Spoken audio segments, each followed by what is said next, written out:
Sir வணக்கம். வணக்கம். உங்க தலைவர் சேலத்துல மீட்டிங் நடத்திட்டு போயிட்டாரு. ஒரு இழப்பையும் ஏற்படுத்திட்டு போயிட்டாரு. ஆனா அந்த இழப்ப பத்தி யாரும் பேசாம, த்ரிஷாவ தான் பேசும் பொருளா இருந்தது. திட்டமிட்டு செய்யப்பட்ட ஒரு விவகாரமா இருக்குமோ அப்படின்ற ஒரு சந்தேகம் எல்லார்கிட்டயும் இருக்கு. இத பத்தி நீங்க என்ன நினைக்கிறீங்க? இப்ப இப்படித்தான் எல்லாரும் தமிழ்நாடே இன்னைக்கு புரியுதுங்களா? ம். எதை பத்தி பேசணும், எதை பத்தி பேசிட்டு இருக்காங்க? இதுக்கெல்லாம் காரணம் யார் தெரியுமா? யாரு? நீங்க சொன்னீங்களே. ம். யாரு காரணம்? யார் காரணம்? கோபி நாயனார். கோபி நயினாரா? அப்புறம் நயினார் நாகேந்திரன் சார், பாஜக மாநில தலைவர். அந்த பாஜக மாநில தலைவர் தான். ம். புரியுதுங்களா?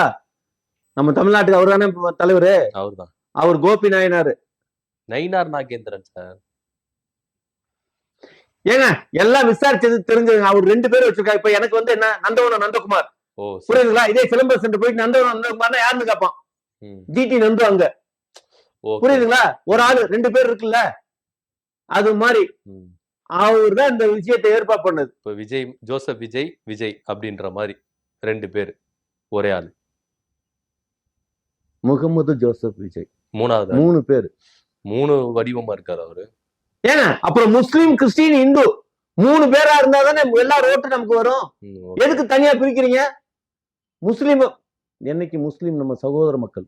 புரியுதுங்களா? ம், நாம ஹிந்துவா இருந்தாலும் நீங்க கிறிஸ்டினா இருந்தாலும் நம்ம அரவணைச்சு முஸ்லீம் வச்சுக்கணும். ம். ஆமா. சரி சரி. என்ன சரி சரி